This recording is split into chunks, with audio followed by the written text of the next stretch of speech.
नमस्कार, आप देख रहे हैं जी न्यूज। आपके साथ हूं मैं रुबिका लियाकत। ये सच है कि नोटबंदी का फैसला देश में आजादी के बाद सबसे बड़ा आर्थिक सुधार है। ये भी सच है कि देश में नोटबंदी के फैसला देश में छिपे काले धन पर सबसे बड़ी चोट है। ये भी सच है कि देश में आम जनता सरकार के फैसले का समर्थन कर रही है। और ये भी सच है कि काला धन रखने वालों की नींद उड़ गई है। सच तो ये भी है कि 30 दिसंबर के बाद प्रधानमंत्री नरेंद्र मोदी काले धन वालों पर और बड़ा हमला करने वाले हैं। देश हित में सरकार के इस फैसले से लोगों को थोड़ी परेशानी हो रही है।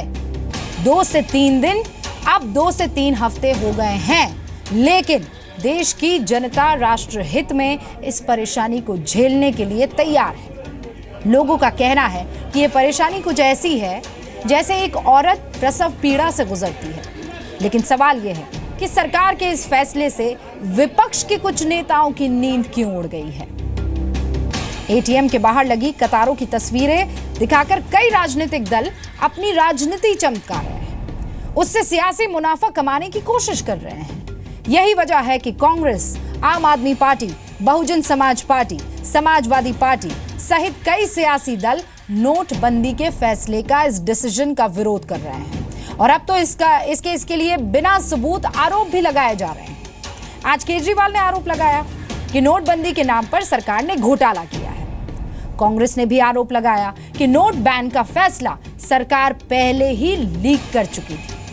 अब साहब सवाल ये कि क्या नोटबंदी का विरोध करने वाली पार्टियां काले धन के खिलाफ स्वच्छता अभियान नहीं चाहती हैं?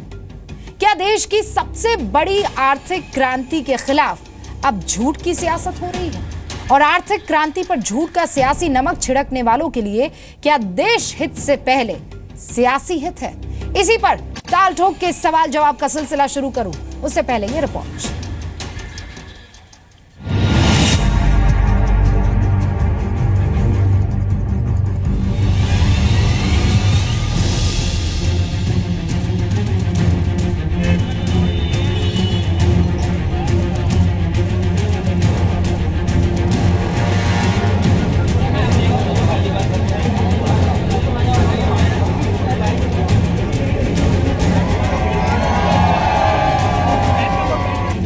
ये बहुत बड़ा स्वच्छता का अभियान है। ये किसी को परेशान करने के लिए नहीं है, लेकिन मैं इस बात को स्पष्ट मानता हूं, बिना हिसाब का अगर कुछ आया हाथ तो उसका देश आजाद हुआ तब से आज तक का हिसाब चेक करने वाला हूं। ये प्रधानमंत्री कहते थे कि मैं तो देश का पीएम नहीं हूं, सीएम हूं, मतलब कॉमन मैन हूं। तो ये कॉमन मैन के नजरिए से हो रहा है। ऐसी सिचुएशन में जब प्रधानमंत्री को हिंदुस्तान रहना चाहिए था, आप जापान चले गए। ताल ठोक के आज का पहला सवाल, सर्जिकल स्ट्राइक काले धन पर चोट नेताओं को। कई बैंकों में डिपॉजिट्स उसके पहले वाले क्वार्टर्स में, उसके पहले वाले महीनों में नेगेटिव जा रहे थे या उनमें कोई ग्रोथ नहीं हो रही थी। लेकिन अचानक जुलाई से सितंबर वाले क्वार्टर के अंदर इतनी भारी मात्रा में डिपॉजिट्स इन बैंकों के अंदर होने लगे। ये किसका पैसा था? सीरियसली विश्लेषण कर लेते तो उसका कारण बड़ा स्पष्ट था कि 31 अगस्त को पे कमीशन के एरियर्स रिलीज हुए थे, इसलिए आया। क्योंकि पे कमीशन के एरियर्स रिलीज हुए तो केवल एक उसी महीने स्पाइक आया है, बाकी और वो भी मार्जिनल स्पाइक है। जितना पे कमीशन के एरियर्स है, बाकी कंसिस्टेंट रहता है। ताल ठोक के आज का दूसरा सवाल, काले धन पर अभियान से जनता परेशान या नेता? मुझे दिखता है कि कांग्रेस और केजरीवाल पॉलिटिकल पाखंड और झूठ का पासवर्ड है, और साथ ही साथ देश के प्रोग्रेस पर पलीता लगाने की एक प्रयोगशाला बन गए हैं। सूचना और आई है कि बीजेपी के लोगों ने बैंक की शाखाओं में उस दिन करोड़ों रुपया जमा किया है, तो स्वाभाविक रूप से शक तो, संदेह तो है। सुप्रीम कोर्ट के किसी न्यायाधीश के अगर इसमें जांच हो जाए और वो देख लें इसको खुद से, तो लोगों को देश के संतोष होगा कि मोदी जी की मंशा ठीक थी। लेकिन लगता नहीं है कि मोदी जी की मंशा ठीक थी। ताल ठोक के आज का तीसरा सवाल, नेताओं के लिए देश हित से पहले सियासी हित। काला धन तो आपके दोस्तों ने पहले सफेद कर लिया। एक गुजराती अखबार में अप्रैल में और एक हिंदी अखबार में अक्टूबर में आ चुका था, और उस रात भी लोगों ने 4 बजे सुबह तक धन के बदले सोना खरीदा। मुश्किल किसको आ रही है? मुश्किल आ रही है मध्यम वर्ग, निम्न मध्यम वर्ग और निम्न वर्गों को। और ताल ठोक के आज का चौथा सवाल, नोट बैन योजना अच्छी तो विरोध क्यों? और इस पूरे मसले पर बातचीत करने के लिए शाहनवाज हुसैन साहब बीजेपी के राष्ट्रीय प्रवक्ता है, बिहार के भागलपुर से सांसद रह चुके हैं, वाजपेयी सरकार में सबसे कम उम्र के कैबिनेट मंत्री रह चुके हैं। सर, आपका बहुत बहुत स्वागत है। मीम अफजल साहब कांग्रेस के प्रवक्ता हैं, राष्ट्रीय प्रवक्ता कांग्रेस के, और राज्यसभा सांसद रह चुके हैं। राजनीति में आने से पहले राजनयिक थे। सर, आपका भी बहुत बहुत स्वागत है। विजय सरदाना साहब अर्थशास्त्री हैं, IIM अहमदाबाद से पढ़ाई की हुई है। सर, आपका भी बहुत बहुत स्वागत है। सबसे पहले मीम अफजल साहब, काले धन के खिलाफ ये जो स्वच्छता अभियान हो रहा है, आप इसके हक में हैं या आप इसके हक में नहीं हैं? करकरा रहा है रुबीना जी। जी न्यूज़ पर मैं हमेशा आता हूँ। मैं इससे पहले कि इस मौजू पर बात करूँ, सबसे पहले जो आपने इंट्रोडक्टरी वर्ड्स बोले हैं और उसके बाद जो आपकी एक रिपोर्ट आई है, उसके बारे में ये कहना चाहूँगा कि आपने तो स्पष्ट रूप से इसको एक तरफा बना ही दिया है। यानी आपने ये साबित कर दिया कि जी न्यूज़ 200% सरकार के साथ है और अपोजिशन के ख़िलाफ़ है। तो मुझे लगता है बहस के अंदर हम अपने पॉइंट ज़रूर रख सकते हैं, लेकिन जब कोई न्यूज़ चैनल बहस करता है तो उसके अंदर जर्नलिज्म का पहला उसूल ये होता है कि उसमें एक ऑब्जेक्टिविटी दिखाई दे, ये महसूस हो कि दोनों का पॉइंट ऑफ व्यू सुना भी जा रहा है, रखा भी जा रहा है। आपने हमारा पॉइंट ऑफ व्यू नेगेट पहले ही कर दिया और सरकार को आप टोटल सपोर्ट दे रहे हैं। तो मुझे लगता है कि बहस करना कोई ज़्यादा उचित नहीं है। फिर भी बहस बराए बहस आपको अपना टाइम 5 से लेकर के 6 तक इस बहस में लगना है, इसलिए मेरा ये फर्ज बनता है कि मुझे बुलाया गया तो मैं जरूर बोलूं। मेरा सिर्फ इतना कहना है। पहले 1 सेकंड का वक्त दीजिए। जी न्यूज़ जनता के साथ है।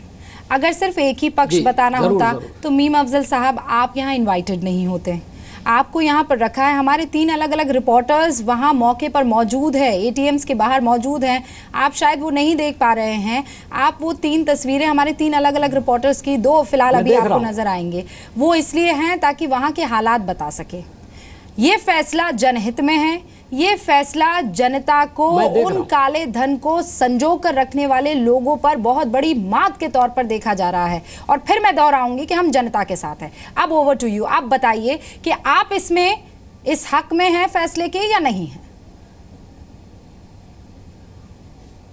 देखिए, हम हर उस फैसले के हक में खड़े होंगे जो काले धन को रोकने का काम करे। हमने मोदी जी से एक बात कही थी सरकार में आते ही कि आपने कहा था 80 लाख करोड़ रुपया गैर मुल्कों में पड़ा हुआ है, हम वो वापस लाएंगे। आपने अभी तक जो नाम आपके पास आ गए थे वो तक डिक्लेयर नहीं किया। आपने कहा था कि हर आदमी के अकाउंट में 15 लाख रुपया आएगा। वो 15 लाख रुपया तो क्या आता, 15 पैसे भी नहीं आए। और आज भी ये तासुर दिया जा रहा है कि गोया इस ब्लैक मनी का सीधा फ़ायदा आवाम को होने वाला है। मैं रुबिका जी बहुत डिटेल में इस पर बहस कर सकता हूँ और ये साबित करूँगा बाद में कि इसका फ़ायदा आम लोगों को नहीं होगा, सरकार को होगा, बिल्कुल होना चाहिए, कोई बुराई की बात नहीं है, लेकिन आवाम को इसका 1 रुपये का भी फ़ायदा नहीं होगा। बल्कि जिन धन्ना सेठों की ब्लैक मनी गंगा में बहाई गई है या जलाई जाएगी या गायब हो जाएगी, वो धन्ना सेठ, पैसे वाले लोग, वो ब्लैक मार्केटियर्स अपना पैसा वापस लाने के लिए इस देश के अंदर एक बार फिर महंगाई को मजीद बढ़ाने का काम करेंगे। और मैंने एक कल बात सुबह को कही थी और शाम को आपने देखा कि एक लाइन तो लग रही थी बैंक के बाहर और दूसरी लाइन लग रही थी नमक की दुकानों के बाहर, और एक आध जगह तो लूट भी मची। हालांकि हम समझते हैं कि बिल्कुल गलत काम जिन लोगों ने किया, लेकिन ये अफवाहें फैलाना, उसके साथ साथ 80 रुपये से लेकर के 800 रुपये किलो तक नमक का बिक जाना, ये अपने आप में दर्शाता है तो कि सरकार ने फैसला चाहे सही किया हो, ऑपोजिशन और लेकिन तैयारी नहीं की। मीम अफजल साहब उस पर फौरन काबू पाया गया है या नहीं? मैं आपसे आपने मेरे सवाल का जवाब मीम अफजल साहब अब तक नहीं दिया। आपको नहीं लगता कि इससे काले धन पर कहीं ना कहीं अंकुश लग जाएगा? वो सर, रातों की नींद हराम होगी उन तमाम लोगों की जिन्होंने पैसा बटोर के रखा हुआ था। उन्हें समझ नहीं आ रहा है कि कहां लेकर जाएं। वहां दुबई से लेकर, नेपाल से लेकर बांग्लादेश तक में हाहाकार मचा हुआ है। मुझे उन लोगों की बिल्कुल फिक्र नहीं है जिनकी रातों की नींद हराम हो रही है ब्लैक मनी से। मुझे फिक्र उनकी है जो लाइनों में लगे हुए हैं पूरे देश के अंदर, और जिनकी दिन और रात दोनों की नींद हराम है। और उस पर सरकार, आज हमारे अरुण जेटली जी ये फरमा रहे थे कि थोड़ी असुविधा तो होनी थी। प्रधानमंत्री जापान में बैठे हुए हैं, वहां से कह रहे हैं दिक्कत थोड़ी आएगी। मीम अफजल थोड़ी दिक्कत है ये। मीम अफजल साहब, मैं खुद ये सवाल उठना था, इसीलिए देश भर में जाकर खड़ा हुआ, जी न्यूज के रिपोर्टर लोगों से मैंने बात की। मैं आपको रिकॉर्डेड बयान नहीं सुनाऊंगी। मेरे 2 रिपोर्टर्स अभी मौजूद हैं, मुंबई में भी और देश की राजधानी दिल्ली में भी। रूफी जैदी भी मौजूद है हमारे साथ और नित्यानंद शर्मा भी मौजूद है। सबसे पहले रूफी का रुख करती हूँ। रूफी, आपके पास बहुत सारे लोग जो हैं वो इकट्ठा है, लंबी लंबी कतारें मेरे ख्याल से एटीएम के बाहर लगाए हुए हैं। जरा उनसे सिर्फ ये पूछिए, क्योंकि मीम अफजल साहब कह रहे हैं बहुत परेशानी हो रही है, लोग परेशान हो गए हैं। परेशानी होगी लेकिन बेहतर फ्यूचर के लिए होगी। आप जरा पूछिए उनसे कि ये इस फैसले से दुखी है, परेशान है।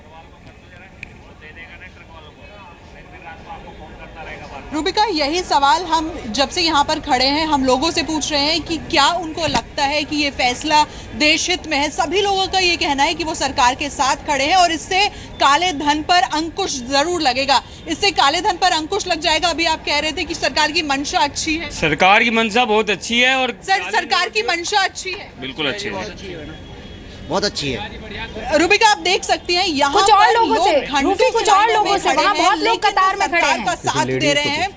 बिल्कुल बिल्कुल, कुछ और लोगों से बिल्कुल सरकार की मंशा अच्छी है। मंशा ठीक है पर व्यवस्था ठीक नहीं है। सरकार की मंशा अच्छी है, जिस तरह से काले धन पे अंकुश लग रहा है। हाँ बिल्कुल सही है। रूबिका, सबका जवाब यही है कि सरकार की मंशा अच्छी है, मंशा पर कोई सवाल नहीं है। तकलीफ है लेकिन मंशा जो है अच्छी है। मीम अफजल साहब बताइए।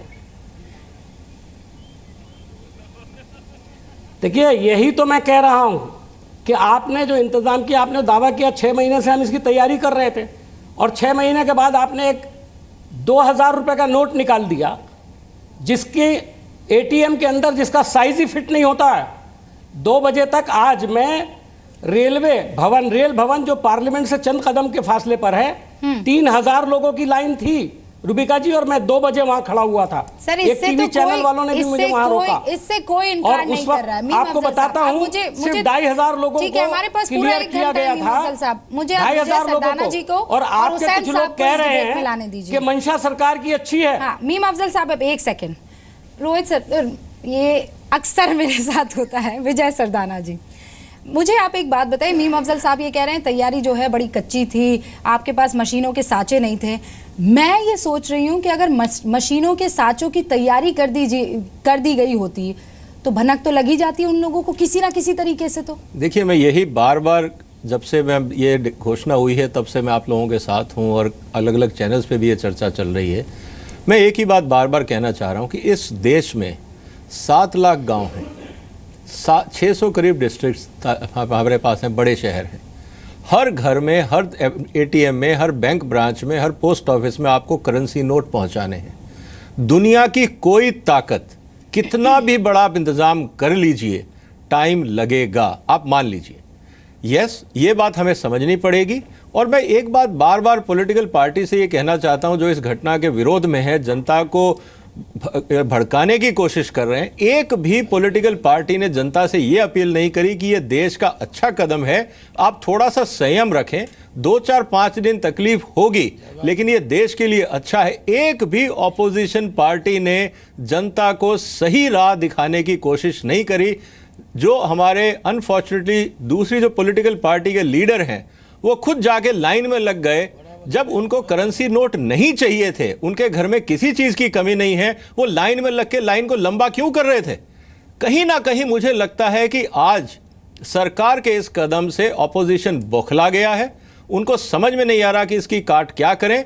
बेतुके डिसीजन लिए जा रहे हैं, बेतुके स्टेटमेंट दिए जा रहे हैं। मैं एक बात कह रहा हूं जनता से, और जनता इस बात को मान रही है। एक फौजी 12 महीने 365 दिन सरहद पे कष्ट उठाता है। अगर हमें 5-7 दिन एटीएम के आगे लाइन में लग के कष्ट उठाना पड़ गया तो क्या इस देश पे किसी ने एहसान कर दिया, या इससे देश का तरीका बदल जाएगा? जनता समझती है इस बात को। सिर्फ पॉलिटिकल पार्टीज कहीं ना कहीं गलती निकालने की कोशिश कर रही हैं, आम आदमी को मिसगाइड करने की कोशिश कर रही हैं। मेरा हम्बल रिक्वेस्ट है, इस क्रांति में साथ दीजिए। जितना आप विरोध करेंगे आप उतना अपने आप को एक्सपोज करेंगे, इस बात का ध्यान रखिएगा। ठीक है मीम अफजल साहब, मैं इस पर आपसे जवाब लूं उससे पहले बहुत टाइम से शाहनवाज हुसैन साहब हमारे साथ बने हुए हैं। शाहनवाज हुसैन साहब, ये तमाम ऑपोजिशन पार्टीज बस ये जो है आरोप लगा रही है कि तैयारी अच्छी नहीं थी। मंशा भले ही अच्छी हो लेकिन तैयारी अच्छी नहीं थी।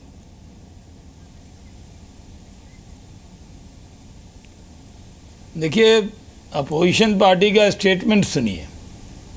पहले हमसे कहा जाता था कि मोदी जी काले धन पर कार्रवाई कब करेंगे। जिस तरह फौज को कहा जाता था कि पाकिस्तान पर कार्रवाई कब करेंगे, जब सर्जिकल स्ट्राइक किया तब उस पर प्रश्न चिन्ह खड़ा कर दिया। जब काले धन के खिलाफ सर्जिकल स्ट्राइक हुई है, प्रधानमंत्री नरेंद्र मोदी जी ने देश के सामने एक ऑप्शन रखा कि आप अपना पैसा सरेंडर कीजिए। प्रधानमंत्री की आवाज़ जिन लोगों ने नहीं सुनी, कोई ये नहीं कह सकता कि मोदी जी ने बताया नहीं। मोदी जी ने कहा पैसा दीजिए, टैक्स देकर पैसा बैंक में जमा कीजिए, लेकिन नहीं माना। अब अगर ये घोषणा की गई और अगर रातों रात नहीं करते, खुद प्रधानमंत्री जी ने कहा कि किसी को नहीं मालूम था, तो जब ये घोषणा कर दी है तो बहुत लोग वो परेशान हैं जिनके पैसे चले गए, और विपक्ष के लोग इस पर भी सियासत कर रहे हैं। अरे इस पे तो साथ दीजिए। आपने डिमांड किया था काले धन पर कार्रवाई कब करोगे, तो काले धन को ख़त्म करने के लिए कार्रवाई हुई। एक मोदी जी के इस स्टेप से आज नक्सल पर कार्रवाई हो गई, जो हवाला वाले हैं उन पर हो गई, जो ड्रग माफिया थे उन पर हो गई, और जो पत्थरबाज भी पैसे के लिए ISI के लोग पत्थर बस कश्मीर में बरसाने के लिए पैसे दे रहे थे उन पर हो गई। ये देश के लिए एक बड़ा कदम उन्होंने उठाया है। हमसे आप नाराज़ हों, लेकिन जब देश के लिए कदम उठाया तो आप इस पर इस तरह का स्टेटमेंट देना। दूसरी बात, राहुल जी लाइन में जाकर खड़े हैं। राहुल जी, आप तो लाइन से कभी रहे नहीं, आप तो लाइन तोड़कर पार्टी में आए। अगर आप लाइन लग के पार्टी के अंदर रहते तो आज और हालत होती। तो आप पैसे के लिए ही लाइन लगे, देश के गरीबी के लिए, देश की समस्या के लिए कभी लाइन लगते तो देश के लोग आपको सराहते, लेकिन यहाँ भी पैसे के लिए लाइन लगे। अब क्या संदेश देना चाहते हैं? वहाँ पर अभी आपने अपनी रिपोर्टर को दिखाया, अफजल साहब के पूछने के बावजूद अगर आपकी रिपोर्टर ने वहाँ पर बात की तो वो तो आम आदमी है, उन्होंने क्या कहा कि ये अच्छा कदम है। ये सही है कि थोड़ी दिक्कतें आएंगी। हो सकता है कि मीम अफजल साहब आप ये कहें कि लाइन में खड़े भी हमने लाइन में खड़े भी चूज करके लोगों को कर दिया है, वो रैंडमली जा रही है रूफी जैदी। पर मीम अफजल साहब, आरोप लगाने के लिए तो आप ये भी आरोप लगा सकते हैं, इसलिए तो आम जनता भी मिली हुई है। मैं रूबिका आपको कह रहा हूं कि दिल्ली से लेकर कच्छ से कन्याकुमारी तक, और रूबिका इस स्टूडियो से आपके घर उदयपुर तक, कहीं पर भी जो लोग लाइन में जा रहे हैं, चाहे आपके घर के लोग जा रहे हैं या अफजल साहब के घर के लोग जा रहे हैं या सोनिया जी के घर से राहुल जी निकलकर लाइन में लग रहे हैं, तो अगर लाइन में लग रहे हैं तो इसमें भी कोई बड़ी दिक्कत है, उस दिक्कत को एड्रेस किया जा रहा है। इसलिए तो सैटरडे को बैंक खुला है, संडे को बैंक खुला है। मत भूलिए कि एलपीजी के गैस सिलेंडर के लिए लंबी लंबी कतारें लगती थी, मुझे याद है सर, मैं वो न्यूज़ पढ़ा करती थी। अगर बता दिया जाता तो बहुत से लोग, H&M स्टोर खुला था दिल्ली में। एक बात अफजल साहब बोले, मैं एक बात इसमें जोड़ना चाहता हूँ। एक बात रूबिका, मैं एक बात कहना चाहता हूँ कि आखिर अरविंद केजरीवाल, मायावती जी, राहुल गांधी जी, इनको इतनी दुश्वारी क्यों है? अरे काले धन पे कार्रवाई की, आपको तो कोई दुश्वारी नहीं होनी चाहिए। आप लोग इतने क्यों परेशान चल रहे हैं? अफजल साहब, आपको इस पर सवाल क्यों उठाने में क्यों उठा रहे हैं? जी के एडिटर इन चीफ चाहता है, जी के एडिटर इन चीफ जो है शाहनवाज साहब, आपको तो जरूरत ही नहीं सवाल उठाने की। साहब मुझे जोड़ लेने दीजिए, पर सवाल उठाने की जरूरत नहीं। लंबी इस लंबी बहस के कतारें, अंदर शुरू फोटो। में ये सर बात देखिए। तय कर दी गई सर सुनिए, कि अपोजिशन सवाल क्यों उठा रही है, देश हित के खिलाफ जा रही है अपोजिशन। यानी आज ये हो गया कि भारतीय जनता पार्टी अगर टेररिज्म के मुताबिक आपसे कोई सवाल कर लें तो हम टेररिस्ट हैं, अगर हम पाकिस्तान के ताल्लुक से कोई जेन्युइन सवाल पूछ लें तो हम पाकिस्तानी हैं। और आज वही फार्मूला आप हमारे ऊपर अपना रहे हो कि अगर आपसे अवाम की असुविधा के बारे में सवाल पूछा जाए कि आपने सही तरीके से इसकी तैयारी नहीं की गई तो हम लोग ब्लैक मनी वालों के साथ हैं। हम खड़े हुए हैं उन लोगों के साथ जो लाइनों में लग करके हमने सिंपल सी चीज है। मुझे ये बताइए, आप कोई टॉप सीक्रेट अगर रखना है, सुनिए मेरी बात, हजरत के साथ कहूंगा, मैंने कहा ना रूबिका ने कहा, आप कह रहे हैं कि हम कहा ना मैंने कहा, मनी वालों के साथ हैं, हम उन लोगों के साथ हैं। आपका कहने का मतलब ये है कि जो आम लोग लाइनों में लगे हुए हैं वो ब्लैक मनी वाले लोग हैं, वो 4000 जो चेंज करने वाले आए हैं वो सब ब्लैक मार्केट। किसी ने नहीं कहा, के साथ खड़े हैं, किसी ने नहीं कहा, आप हैं किसी ने नहीं कहा। राहुल गांधी पर सवाल ये बात एंकर रूबिका ने कहा, आपको मैं दावा मैंने कहा है, मैं तो कह रहा हूं कि और जरा 4 बैंकों के साथ जाकर के लाइन में लगिए और पता लगे कि सरकार के मंत्री हैं आइए ना या लीडर हैं। लाइन में से लोग सवाल कर रहे थे, आइए हम आपके साथ जाने को तैयार हैं। चलिए किस बैंक में चलेंगे, मुझे तो जो लोग भी मिले हैं, जो मुझे जरूरत नहीं है, मैं कहता हूँ एकदम नेशनल टीवी पे, राहुल गांधी अफजल साहब मेरे घर आइए, मैं आपके साथ चलूंगा। अरे भाई राहुल गांधी चले गए तो मैं जाऊंगा, मैं जाऊंगा आपके साथ। गया लोगों से जाकर लोग तारीफ कर रहे हैं। अब मुझे एक ब्रेक लेना है, 1 सेकंड। हुसैन साहब 1 सेकंड, अफजल साहब 1 सेकंड। मीम अफजल साहब, जब कांग्रेस के उपाध्यक्ष राहुल गांधी लाइन में लगकर पैसे निकालने जा सकते हैं तो आम जनता क्यों नहीं जा सकती है सर? क्या परेशानी है? बड़ा कदम है। मीम अफजल साहब इतने ज़हीन आदमी हैं आप, हर वक्त आप जब भी चर्चा करते हैं आप जो सही पक्ष है आप उसके साथ रहते हैं। एक सिंपल सी बात है, सुनिए मीम अफजल साहब, आज आप सुनने के मूड में नहीं आए। जनता पार्टी के प्रवक्ता लग रहे हैं, नहीं सर, आपसे ज्यादा तो वो बोल रहे हैं। 1 सेकंड रुकिए मीम अफजल साहब, अगर टॉप सीक्रेट रखना होगा तो आप सांचे कैसे बनवा लेंगे? आप सांचे कैसे बनवा लेंगे एटीएम मशीन के? आपको उसे टॉप सीक्रेट रखना है ना। काले धन पर प्रहार कैसे हो जाएगा सर? क्या चाह रहे हैं मोदी जी? अनाउंस कर देते कि ये पैसा खत्म होने वाला है, मतलब इतनी कॉमन सेंस तो लग सकती है।